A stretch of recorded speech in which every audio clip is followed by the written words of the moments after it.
Video 9.1, Colons. A colon signals that something will follow, a list, a long quotation, or a formal statement.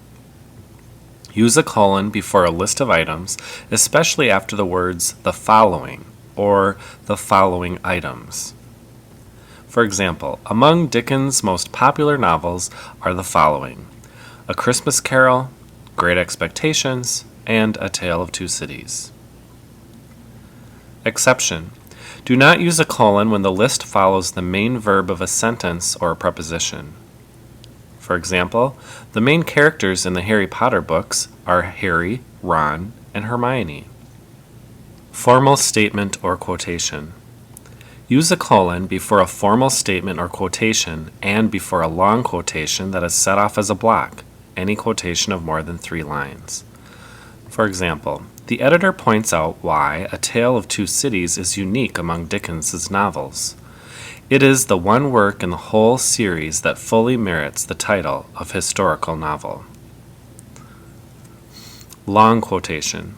When a long quotation, more than 3 lines, is set off as a block, indent the quotation and don't use quotation marks.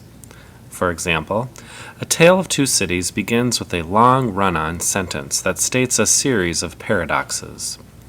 It was the best of times, it was the worst of times. It was the age of wisdom, it was the age of foolishness.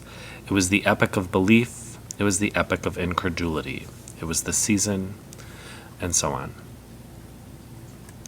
Emphasize word or phrase. Use a colon to emphasize a word or phrase. Madame Defarge and her husband resemble 2 of Shakespeare's most famous characters, Lady Macbeth and Macbeth. Other situations. Use a colon in these situations. 1. Between the hour and minutes. 2. Between the chapter and verse in a reference to the Bible. And 3. After the greeting of a business letter. For example, 8:30 a.m., Genesis 12, 1 through 3, and Dear Accounting Department. Here's a writing tip. You can also use a comma to introduce a short quotation, but always use a colon before a long quotation and in formal writing. So let's take a practice test adding colons to sentences. And not all of these sentences will require a colon. Number 1. The novel deals with these issues: love, justice, mercy, and loyalty. The colon should go after the word issues. Number 2. In the preface, Dickens acknowledges Thomas Carlyle's History of the French Revolution.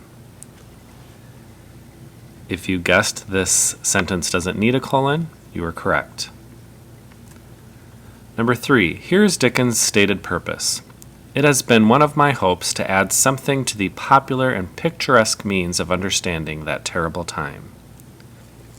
In this sentence, the colon should go after the word purpose, because it's introducing a long quotation. And 4.